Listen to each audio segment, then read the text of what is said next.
Consegue ver o slide? Consigo. Certo. Então vamos lá, dando continuidade à disciplina de saúde e segurança do trabalhador, a unidade 2. E a gente vai falar um pouco sobre toxicologia ocupacional. E aí, toxicologia é a ciência que estuda os efeitos, né, das substâncias químicas em organismos vivos e para controlar e administrar agentes químicos, biológicos e físicos presentes no ambiente, né, existente, no ambiente de trabalho, que existe a toxicologia ocupacional. Então, a toxicologia ela estuda esse efeito dessas substâncias e a ocupacional, né, quando se fala de tudo que fala-se sobre ocupacional remete-se a trabalho. Então, é esse estudo, né, dessas substâncias químicas, desses agentes no ambiente de trabalho, né, como é que isso impacta na saúde, e aí entra a quantidade de alguns agentes permitidos de exposição, o tempo de exposição, nós vamos ver no decorrer. Desculpa aí eu estar fungando, é porque eu acabei de espirrar. E quando eu espirro, misericórdia. Por meio do conhecimento da toxicologia desses compostos, é possível mapear quais os possíveis efeitos tóxicos, né, que esses compostos podem provocar aos trabalhadores a curto e longo prazo de exposição, avaliar o cenário de exposição destes trabalhadores, conhecer as interações entre os diversos agentes que são utilizados no local de trabalho, conhecer o ambiente de trabalho e propor uma série de medidas de proteção com o objetivo de prevenir que os trabalhadores adoeçam e tenham acidentes garantindo uma vida laboral segura e saudável. Então, por meio da toxicologia ocupacional, como eu acabei de falar, ela estuda, né, ela faz esse balanço do tempo que esses profissionais podem estar expostos àqueles agentes sem que causem algum problema de saúde, né? É feito um estudo, é feito um balanço, um, tem toda uma estratégia, né? Um planejamento para essas situações. Para avaliação dos perigos, é necessária a realização de pesquisas epidemiológicas, estudos em animais, estudos in vitro. Após esse processo, a gente consegue estabelecer a estimativa de exposição no local. Então, aqui está estimado tanta quantidade desse agente, né? Consegue determinar os perigos dos agentes químicos por meio de avaliação na toxicidade. Então, é feito aí, como aí a gente vê, os testes em animais, expõe-se os animais a tais agentes e aí vê, né, as consequências desse período, desse agente, desse químico,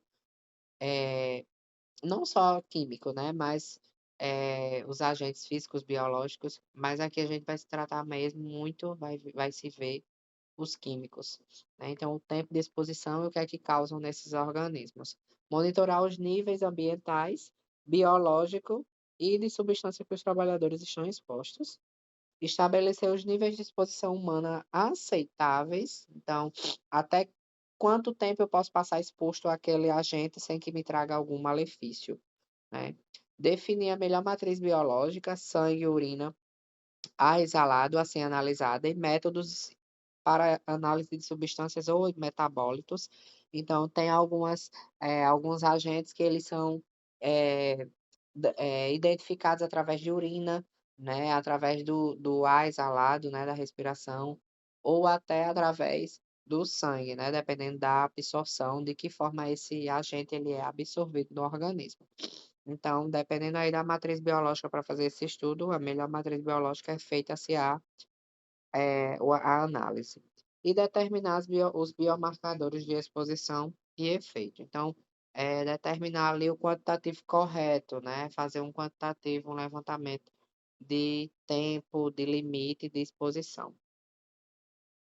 A NR15, fala sobre a inspeção do trabalho, ela regulamenta, né, ela descreve as operações, atividades e agentes insalubres, como eu falo sempre, salubre vem de saúde, né, a gente pode lembrar sobre isso, e insalubridade, insalubre, vem de, vamos dizer que não saúde, né, ao pé da letra, então, remete aí à questão da doença, né. Então, as situações insalubres presentes nas atividades laborais. Aborda também os limites de tolerância e o valor adicional de insalubridade, porque de acordo com a exposição do do organismo ao agente, né, de acordo com a função, o trabalho, existe aí os adicionais de insalubridade, que aí é feito uma porcentagem, a gente vai ver à frente, é uma porcentagem, em valores de dinheiro, né, acrescenta aí a questão do salário, e nós somos uma profissão que consta aí como os adicionais de insalubridade, justamente por lidar aí, principalmente com os agentes biológicos, né, enfim, contaminação, essas coisas. Dentre as principais atividades insalubres, podemos destacar as que envolvem o manuseio de agentes biológicos, químicos, poeiras, minerais, as realizadas em ambientes que estejam submetidos ao frio, forte calor, umidade, vibração, ruído de impacto, ruído contínuo ou intermitente e dentre outros. Então, as principais atividades insalubres são essas e nós, como profissionais de saúde, estamos inseridos aí nessa situação do manuseio dos agentes biológicos, né. Como os químicos também, né, quimioterapia, por exemplo, tem um agente químico, né, que é administrado, enfim, tem várias situações, medicações. Os princípios da NR15, né, elas determinam aí os limites de tolerância para as situações de insalubridade, garantia de segurança do trabalhador, redução de risco, aumento da proteção e a melhora da produtividade. Então, a partir do momento que eu determino aí os limites, né, dessas situações insalubres, eu acabo garantindo a segurança do trabalhador, por meio de EPIs, né, de EPCs, de orientações, de treinamentos, e fazendo com que esse trabalhador, ele entenda o risco que ele está correndo para assim ele se previna da melhor forma. Eh, são elaborados aí planos para redução de risco, aumento da proteção, como eu acabei de falar, né, questão de treinamento, questão de disponibilizar os materiais, e a melhora da produtividade, obviamente, porque esse profissional ele vai estar, eh, como é que eu posso dizer? Ele vai estar ciente dos riscos, ele vai procurar se proteger, ele vai procurar seguir a risca, né, pelo menos assim a gente espera. Por isso que tem que se haver essas avaliações contínuas de uso de EPIs e informações, treinamentos. E aí esse profissional, ele tende a melhorar a sua produtividade, né. Ele vai trabalhar protegido, vamos dizer assim, e consciente do risco que ele está correndo. E aí, quais são as principais situações de insalubridades consideradas? Né, a exposição a agentes químicos. Para avaliar a insalubridade em razão da exposição a produtos químicos, a NR15 considera dois grupos de agentes químicos: aqueles para os quais há um limite de tolerância acima da qual considera-se insalubre, e os que dependem de uma avaliação por inspeção realizada no local de trabalho.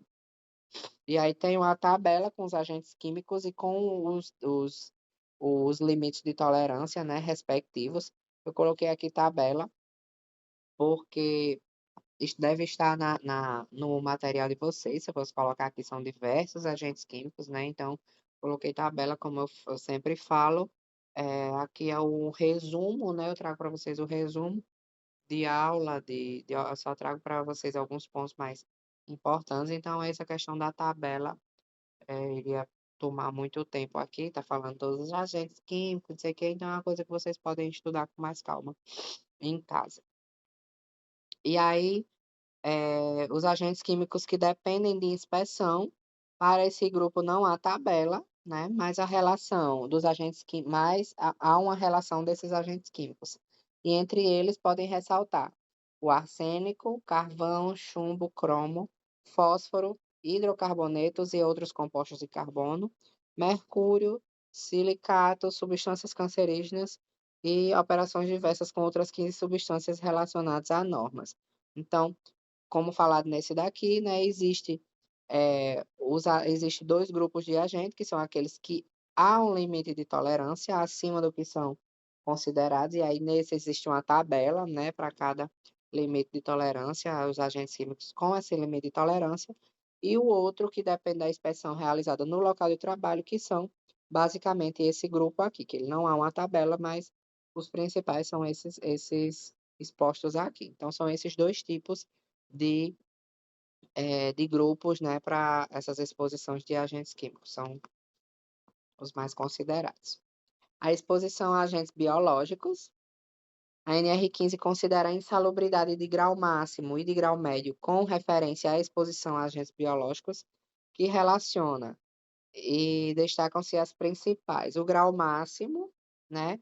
Trabalho ou operações em contato permanente com pacientes em isolamento por doenças infecto-contagiosas e seus objetos de uso. Então, por isso que eu falei que nós, como profissionais da saúde, né, nós temos esses graus de insalubridades, parte do corpo e dejeções de animais com doenças infecto-contagiosas, esgoto e seu ambiente e lixo urbano. Então, esses são de grau máximo. Grau médio, trabalho ou operações em contatos permanentes com pacientes, animais ou material contaminado. Hospitais e serviços congêneres, né? Serviços conjugados aí ao hospital, serviços da mesma linha. Hospitais veterinários e serviços, né, congêneres também, laboratórios, seja ele de análises clínicas, histopatologia, assim como a de produção de soros, vacinas com animais, cemitérios e estábulos. Grau médio, exposição ao calor, né, qualquer que seja a situação de trabalho, resulta em sobrecarga térmica para o colaborador. Como resultado, há risco à saúde e a necessidade de avaliação das condições para fim de controle e eliminação ou minimização do risco. Então, como eu sempre falo, sempre é feito um levantamento, um estudo, um planejamento, para que se tenha o mínimo de risco possível. Então, quando não consegue se eliminar, a gente pelo menos tenta controlar ou, né, minimizar esse risco, se não conseguir eliminar. Então, as condições da exposição ao calor no ambiente de trabalho são avaliadas por meio do índice de bulbo térmico, bulbo úmido termômetro de globo, né, que é um dos tipos. Para a sua medição, que deve ser realizada no local de trabalho, utilizamos os seguintes aparelhos: o termômetro de bulbo úmido natural, o termômetro de globo e o termômetro de mercúrio comum. Então, esses são os termômetros que faz aí a questão da exposição, né, do quanto que pode ser exposto, das condições de exposição ao calor. E aí é visto o quanto, né, que esse profissional está ali exposto, há quanto tempo esse profissional está exposto àquela temperatura, né, enfim. A exposição a ruído de impacto, né, o ruído de impacto é aquele que caracteriza-se por apresentar elevada intensidade, porém com duração reduzida. Em resumo, um som alto, mas durante um tempo pequeno. Por exemplo, um disparo de uma arma ou marteladas de uma bate-estacas. Então, é um ruído de impacto. Existe um impacto, né? Tipo um disparo, né? Mas é disparado e para, né? É um ruído de impacto. E aí tem a questão de marteladas, né? Também existe essa questão desse impacto, né? Dessa... Aqui também é uma tabelinha que eu coloquei só um pedaço, né? Porque são, enfim, N números, mas os limites de tolerância para um ruído contínuo ou intermitente. E aí o nível, né, em decibéis de ruído e a máxima exposição de diária permissível. Então, geralmente, né, a carga horária de trabalho é de 8 horas, né, por dia. Então, eu posso estar, como eu tenho 8 horas por dia de trabalho, eu posso ficar nesse período de 8 horas sem que me traga algum dano, né, de saúde, algum dano auditivo. Eu posso ficar no nível de ruído de 85 decibéis. E aí enquanto vai aumentando o nível de ruído, vocês podem observar na tabela lateral, né, ao lado, que vai diminuindo o tempo de exposição. Então, um exemplo aí de 85 decibéis para 8 horas, 86, 7 horas, assim sucessivamente. E aí, chegando a 115 decibéis, pode-se ficar aí apenas exposto a 10 minutos. E assim, a gente vai entendendo essa questão da quantificação, né? Quanto que eu posso ficar, quanto tempo que eu posso ficar exposto a esse risco sem que me traga algum dano, né? Já que eu vou todos os dias estar ali, todo, né, trabalhando, enfim. Então, um motor, um gerador, né? Enfim, esses ruídos de impacto que eu citei, há pouco tempo, de marteladas, enfim. Então, são N situações, mas que precisam ser quantificadas e estudadas para que se saiba quanto tempo esse profissional ele pode estar exposto àquele ruído, né? Ao valor aquele nível de ruído. E aí, para isso, existem aparelhos, né, para fazer essa medição, como a gente acabou de ver, da exposição do calor. Existem os diversos tipos de termômetro. Para esse daqui também, existe um aparelho para fazer essa medição do grau de decibéis, certo? A exposição de vibrações, a vibrações, a NR15 considera insalubre a exposição do trabalhador a vibrações localizadas ou de corpo inteiro, sem proteção adequada. Para esse fim, a caracterização de insalubridade deverá contar com laudo de perícia realizado no local. Então, a perícia deve ser conduzida com base nos limites de tolerância definidos pela ISO, né, que é a Organização Internacional para a Normalização. Havendo constatação, a insalubridade será considerada de grau médio. Então, quando se há, né, constatação, que aí é feita uma inspeção no local, né, não é um aparelho específico, como eu acabei de falar, um termômetro é feito uma inspeção no local. E aí é de acordo com essa tabela, né, desses limites de tolerância definidos pela ISO, que é se feito, né, determinado que se sim aquele ruído traz malefícios para a saúde ou não. Se trouxer, né, dependendo do tempo que aquele trabalhador está exposto, se trouxer, vai ser considerado um grau médio de insalubridade.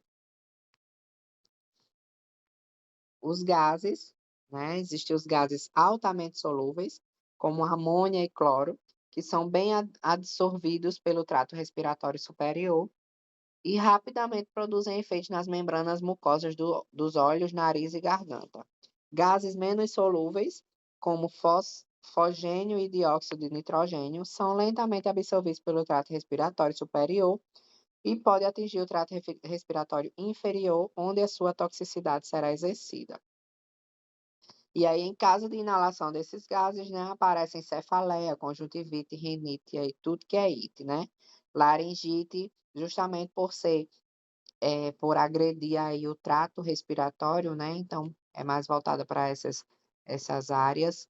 E aí, secura, insensibilidade nasal, hemorragia, edema de glote, né? Que glote vamos dizer assim, que é a portinha que se fecha, né? Na garganta, vamos dizer assim. Então, edema, a gente sabe que é o inchaço, né? É demasiado. Então, incha, né?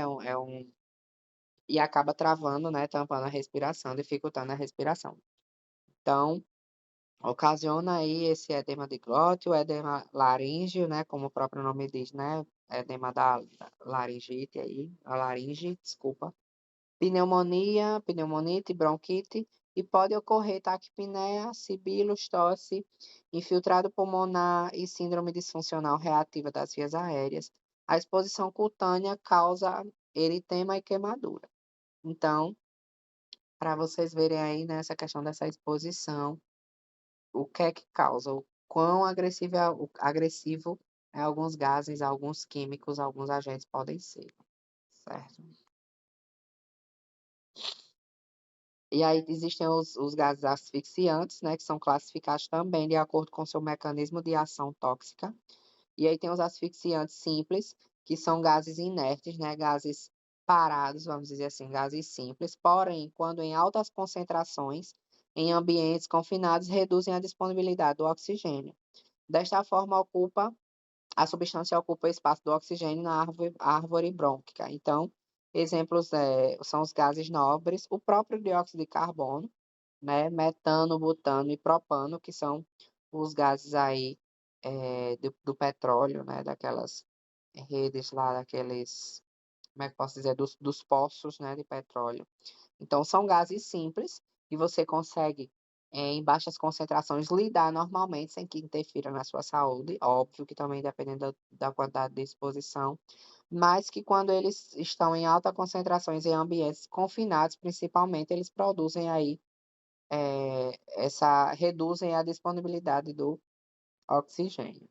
E os asfixiantes químicos são substâncias que impedem a utilização bioquímica do oxigênio, atuam no transporte do oxigênio pela hemoglobina e impedem o uso tecidual do oxigênio. Por exemplo, o monóxido de carbono e as substâncias metohemoglobinizantes, cianeto e gás sulfídrico, certo? Então, esses aí são alguns gases que são asfixiantes químicos, que eles impedem a utilização do oxigênio. Exemplos de possíveis doenças ocupacionais provocadas por agentes químicos: desenvolvimento de silicose, que é a doença ocupacional desenvolvida por causa da exposição à sílica cristalina.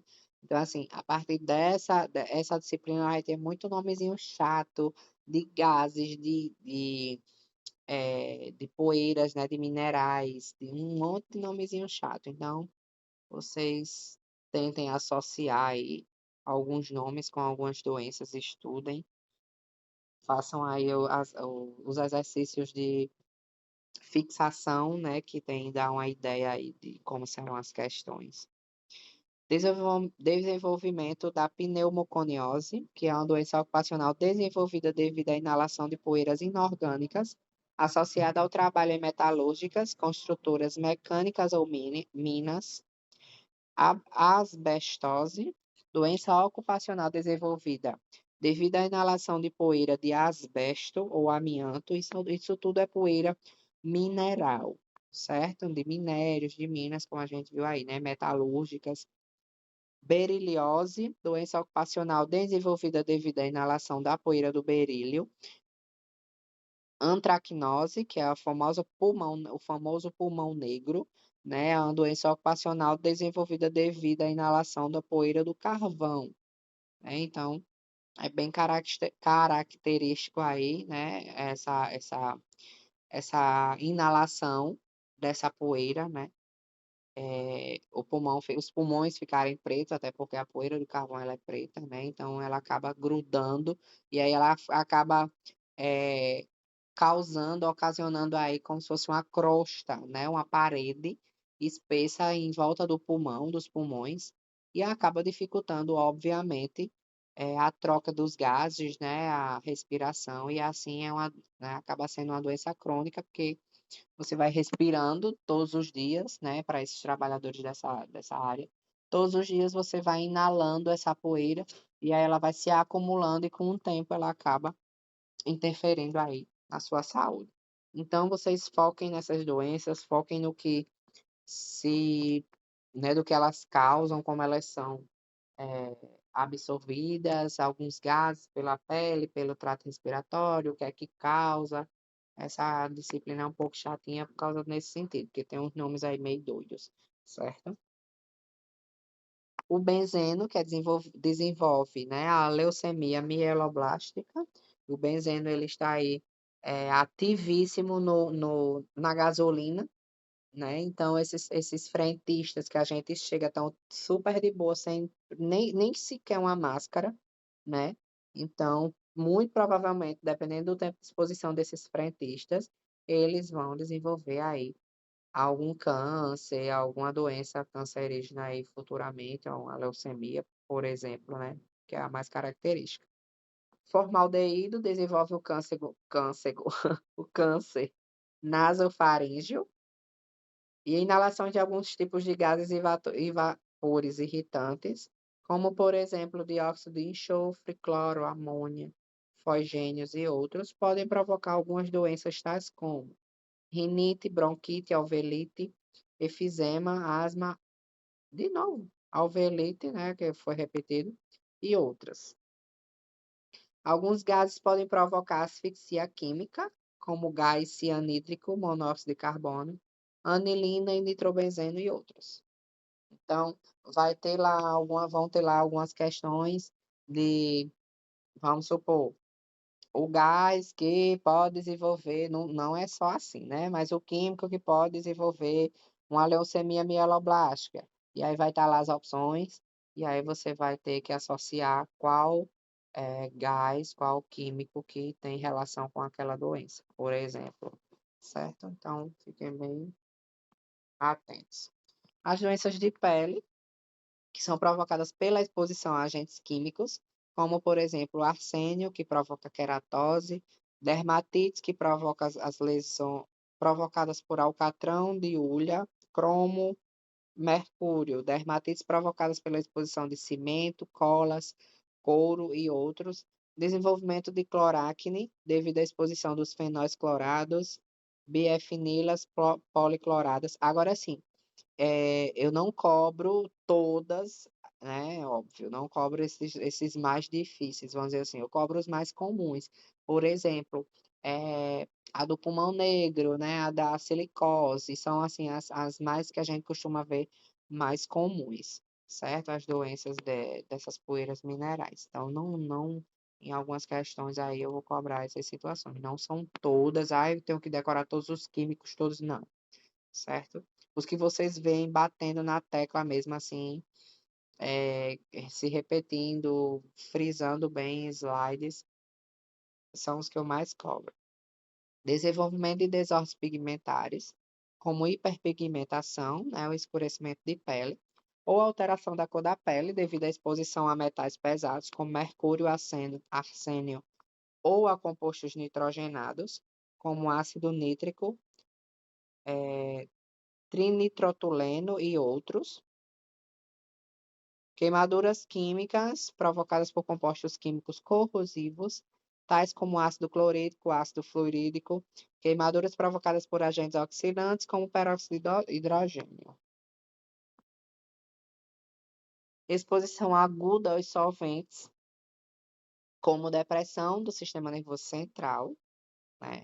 E aí causa confusão, causa confusão mental, no caso, né? Inconsciência, asfixia, efeito irritante no local, aquela situação que você, não sei se todo mundo já passou, se a maioria, aquela situação de você inalar sei lá, alguma coisa e queimar, literalmente se sentir assim, queimando, irritando, né? As vias respiratórias, enfim. Então, efeito irritante no local, na pele, né? Dependendo aí se for contato de pele, se eu derramar um solvente, né, na minha pele, enfim, ele causa aí uma irritação local, pode causar. E nas mucosas, através da inalação, né, como eu citei. Exposição crônica aos solventes, como por exemplo, toxicidade hematopoética do benzeno, como eu acabei de falar sobre o benzeno, ele causa essa toxicidade no sangue, né? A grosso modo. Então, é uma exposição crônica, né? Todos os dias eu estou exposta àquela situação. Então, é uma condição crônica aí. Neurotoxicidade do N-hexan, neurotoxicidade do. Pronto, essas coisas aqui, tipo, eu não vou cobrar, não sei o que, neurotoxicidade, não, certo? Toxicidade ocular do metanol e diversos outros. É só para vocês terem consciência de que existem N gases, N químicos, N agentes, né? E que cada um, consequentemente, de acordo com a sua exposição, ele pode trazer, a maioria traz algum dano à saúde. Então, a importância de se usar os EPIs, a importância da orientação, do treinamento, da orientação de que aquele gás ele pode, né, futuramente causar uma doença mais grave, se é cancerígeno, enfim. Então, é bom nós termos essa orientação, essa informação.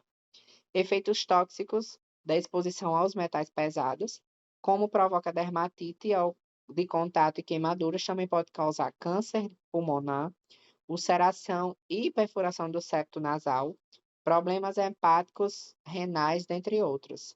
A exposição ao chumbo, pronto, esse aqui eu já antecipo que vocês foquem, né? A exposição ao chumbo pode provocar o quê? Disfunções do sistema nervoso. Então, é aquela situação que eu falei lá de alguma questão que vai ter é, sei lá, o chumbo, para que é que pode causar? E tem as condições lá. Então, o que é que causa?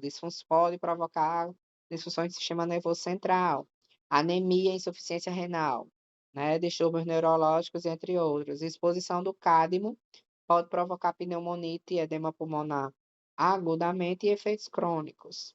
E os efeitos crônicos, né? Que é doença pulmonar crônica obstrutiva e enfisema, distúrbios renais, anemia, câncer, entre outros. Então, esse já aqui, provavelmente, salvo me engano, eu tenho algumas questões que eles questionam sobre esses agentes.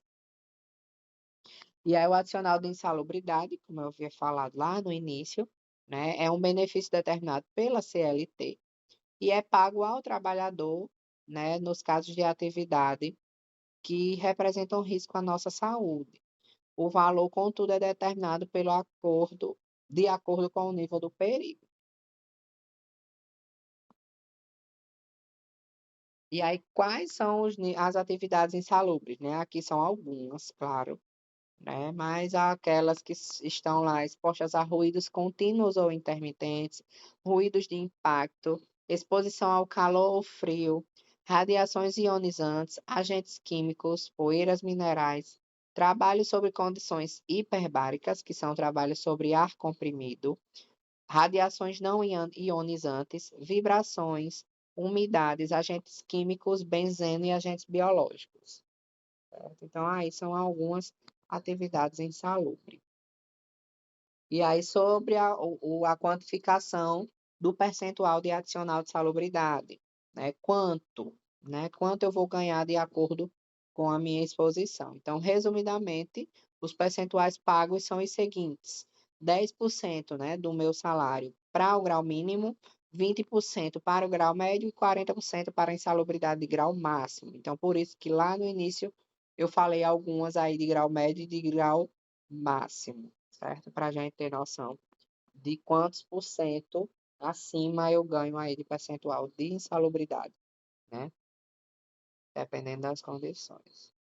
E aí, a diferença de adicional de insalubridade versus adicional de periculosidade. O trabalho insalubre é aquele que há exposição direta a agentes nocivos à saúde, cujo contato constante pode gerar a longo prazo problemas para o funcionário. Já o trabalho perigoso, né, que é aí o adicional de periculosidade, é aquele que expõe funcionários a situações em que a sua integridade física pode ser comprometida de forma imediata. Por exemplo, esse pessoal que trabalha em eólicas, em altura, né, principalmente esse pessoal que trabalha em altura, eles têm o adicional de periculosidade. Por quê? Porque a probabilidade, óbvio, né? Existe a segurança e tudo, mas há uma probabilidade, sim, de uma queda de uma altura, né? Então, aí a condição física, a integridade física desse trabalhador, ela é comprometida de forma imediata, né? Então, seja para alguma lesão, alguma, enfim, sei lá, alguma condição física mesmo, ou até o óbito, né? Então, por isso que existe essa diferença de insalubridade, que é a longo prazo, né? Não é algo que vai, provavelmente, dependendo da minha exposição, ela pode me trazer riscos, né? Pode me trazer danos à saúde. E periculosidade é de forma imediata. São essas funções, né? Que pode trazer risco aí imediato. Ah, se eu cair de um andaime, né? Se eu cair de uma torre daquela eólica, a probabilidade de sobreviver é quase zero, mas, né? Então eu estou me expondo ali a uma atividade perigosa, a um trabalho perigoso. A epidemiologia ocupacional, né? Ela aí atua no estudo que inclui vigilância, observação, pesquisa analítica e experimento. Então, como eu sempre falo nas aulas, né, precisa se estudar, precisam se determinar as situações, os riscos, né, e aí precisa se planejar para como nós devemos trabalhar a questão da prevenção, colocar em prática, né, e avaliar se está tendo efeito ou não. Então, basicamente, a epidemiologia ocupacional ela realiza o estudo, né, faz aí a distribuição, que refere-se à análise por tempo, local e característica dos indivíduos. Então, faz aí uma análise, né, dessas situações. Os determinantes são todos os fatores físicos, biológicos, sociais, culturais e comportamentais que influenciam a saúde.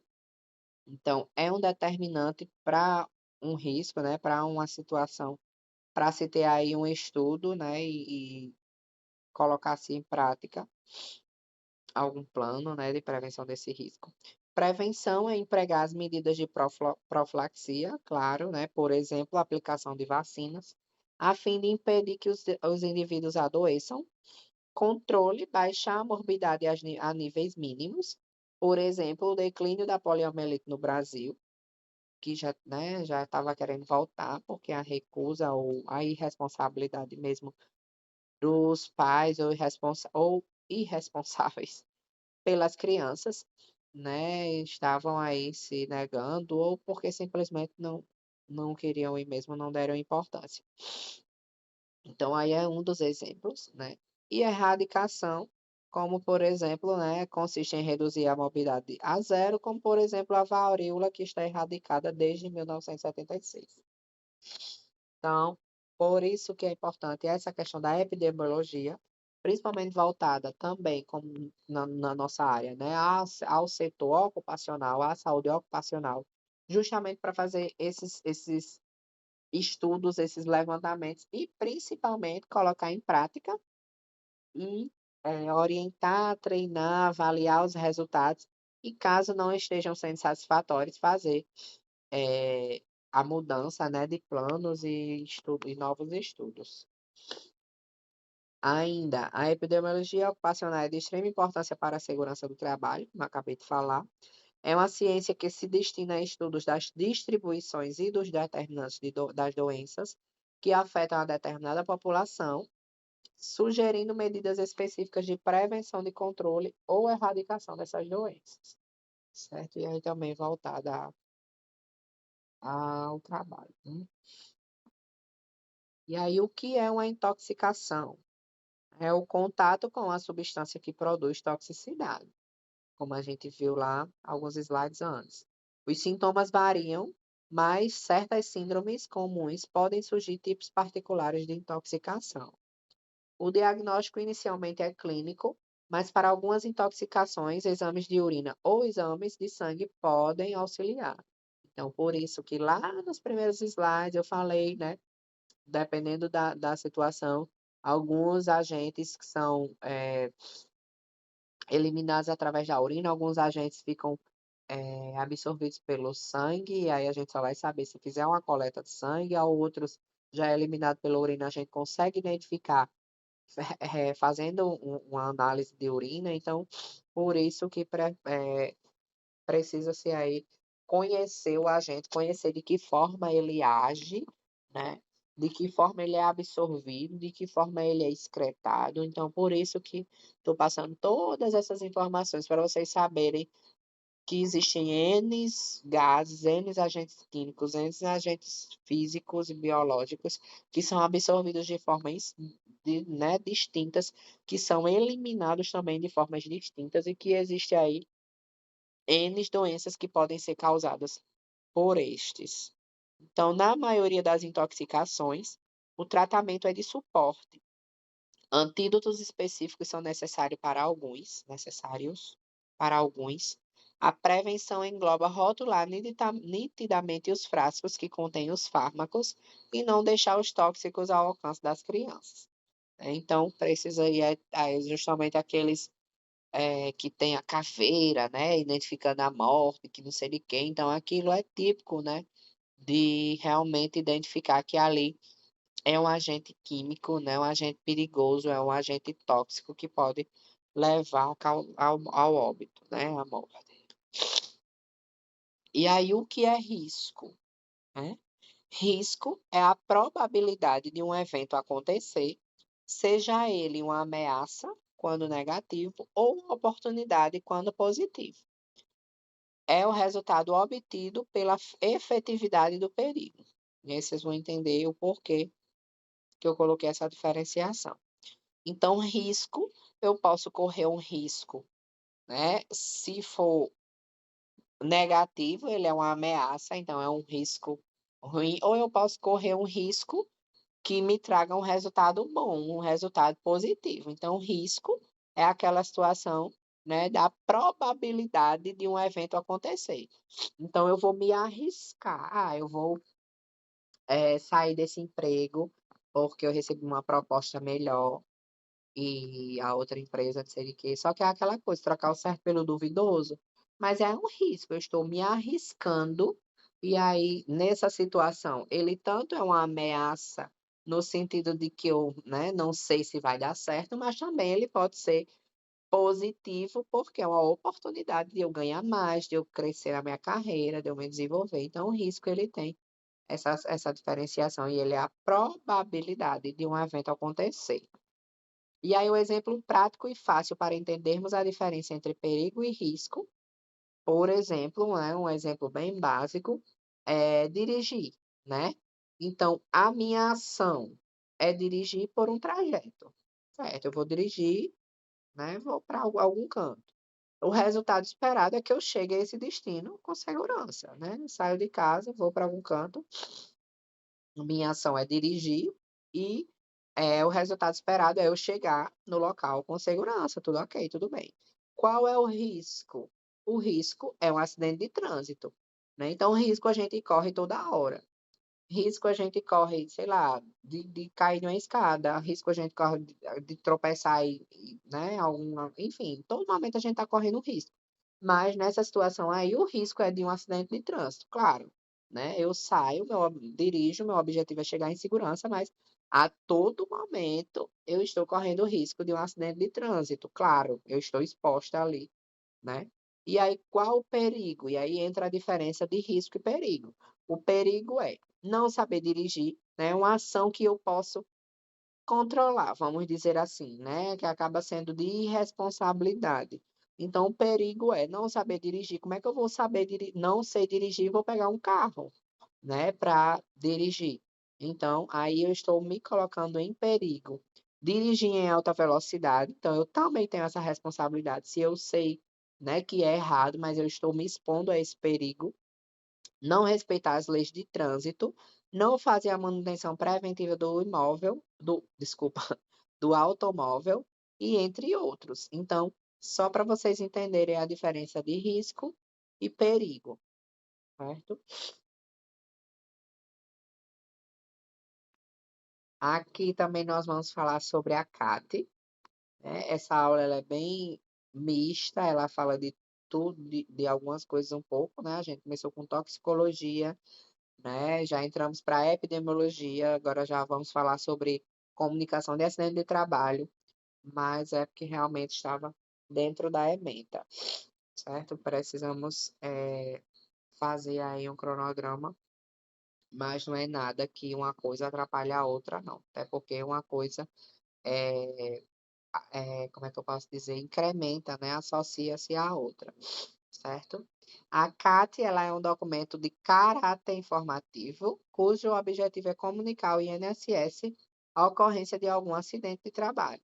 Então, essa é uma ação determinada pelo artigo 22 da Lei 8.213, de 91, que discorre sobre a necessidade da comunicação do acidente de trabalho com ou sem afastamento ocorrido com o funcionário. O documento também está previsto no artigo 169 da Consolidação das Leis do Trabalho, que é a famosa CLT, a famosa carteira assinada, né? E na Lei Estadual 9.505 de 97. E esta última disciplina, os serviços de saúde do colaborador do sistema de saúde, do Sistema Único de Saúde.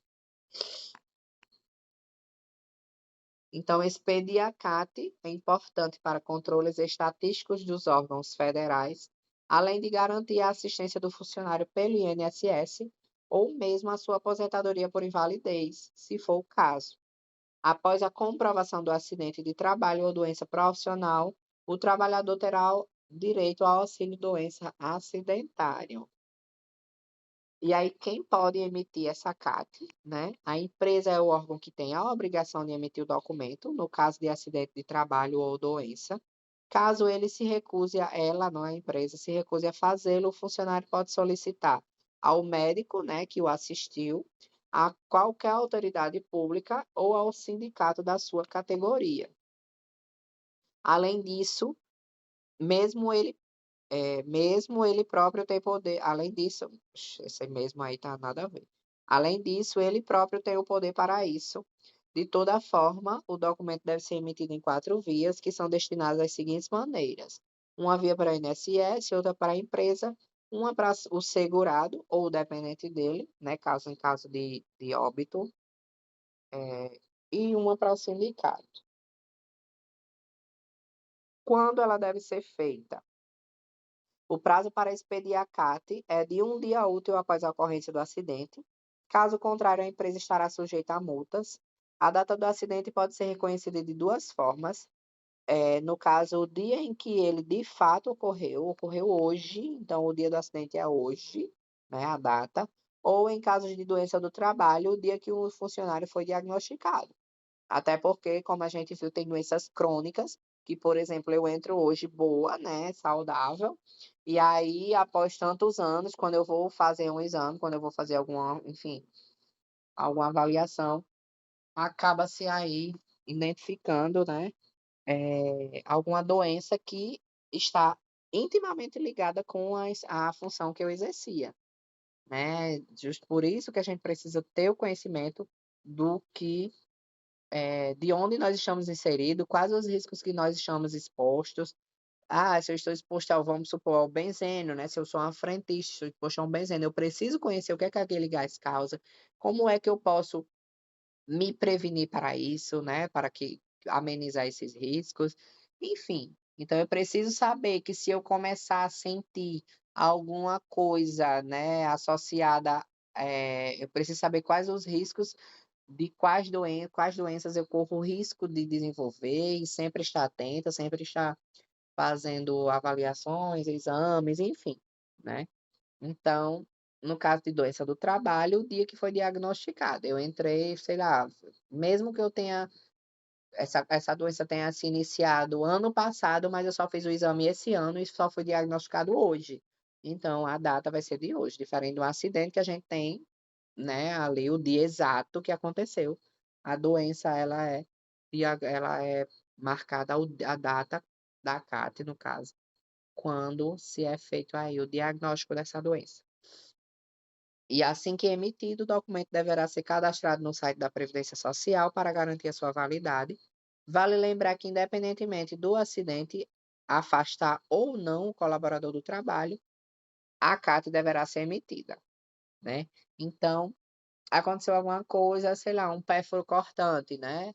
Mas eu não precisei me afastar, mas essa CAT precisa ser emitida, né? Me furei lá, me cortei, alguma situação do tipo que não precisou não precisei me afastar, vou realizar todos os exames, né, todas as situações, mas não precisei me afastar, mesmo assim é feito aí a CAT, né, comunicação. E aqui eu quero que vocês prestem minha atenção nos tipos de CAT, né, porque tem a CAT inicial, que é quando abrimos a CAT, né, como o próprio nome fala, abrimos uma CAT inicial para comunicarmos um acidente de trabalho típico de trajeto, doença profissional ou do trabalho e um óbito imediato. E aí, entre parênteses, atenção para a palavra imediato, para não confundirmos com a CAT de óbito. Então, preste atenção que a gente vai chegar lá. Então, a CAT inicial é aberta, né, em acidente típico de trajeto tal e tal, ou de óbito imediato, morreu no local, um acidente que o óbito, né, foi no local, cheguei lá, já estava em óbito, certo? Imediato. A CAT de reabertura, abrimos esta CAT quando há um agravamento ou sequela de uma lesão, ou acidente de trabalho já comunicado anteriormente através da CAT inicial.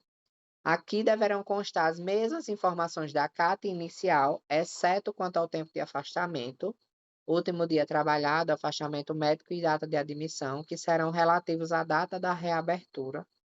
É importante frisar que não serão consideradas CAT de reabertura em situações de simples assistência médica ou afastamento com menos de 15 dias consecutivos, né? Então, a CAT de reabertura é quando abriu uma CAT, ele estava lá, né, indo, evoluindo e tal, só que aí, de repente, ele teve um agravamento, né, sei lá, está com uma sequela, alguma coisa, aí faz uma CAT de reabertura, como o próprio nome já fala, uma segunda CAT, né?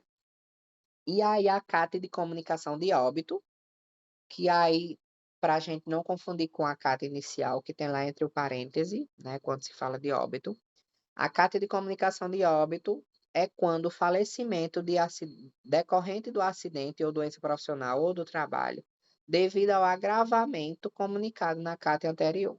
Então, aqui um exemplo bem claro, né? O trabalhador se acidentou e ficou em coma. Abre-se uma carta inicial, né? Ele se acidentou, ficou em coma, abre uma carta inicial. Digamos que após uma semana em coma, ele venha a falecer. Neste caso, abre-se uma carta de comunicação de óbito para informar que o trabalhador faleceu devido ao agravamento referente, né, ao que aconteceu há uma semana atrás. Então, resumindo, a carta de óbito é para comunicar o óbito de um trabalhador cujo acidente já havia sido informado pela CAT inicial. Então, me acidentei, né? Fiquei em coma, tô lá, tal e tal e tal. Depois de uma semana, um mês, não sei lá quanto tempo, foi a óbito. Então, abre-se uma carta de comunicação de óbito. Me acidentei, tal e tal, mas cheguei lá, quando chegaram lá, eu já estava em óbito no local, óbito imediato. É apenas a CAT inicial, certo? E pode-se ter outra situação. Abre-se a CAT inicial, o dia do acidente, da doença, não sei o quê, do diagnóstico, né? E foi indo, tal, não sei o quê, teve um agravamento, uma lesão, alguma sequela, faz a CAT de reabertura, né? Vamos, passou mais um tempo, tal e tal. Lá na frente foi a óbito. Abre-se uma CAT de comunicação de óbito. Então, certo? Tem essas diferenças dos tipos de CAT. E aí, mais uma informação sobre a CAT e dessa diferença da comunicação de óbito, né? Há uma certa confusão com o óbito imediato e CAT de comunicação de óbito. A primeira é para quando o óbito no momento do acidente. Inclusive, na CAT tem uma pergunta: houve óbito? Né, na ficha do preenchimento de CAT inicial. A segunda é quando o trabalhador não morre quando o acidente acontece, mas vem a óbito depois, né, devido a este acidente, né, os agravamentos, as situações. Aqui ficou pequenininho, mas depois vocês podem pesquisar ou dar o zoom, né, que eu vou enviar o arquivo.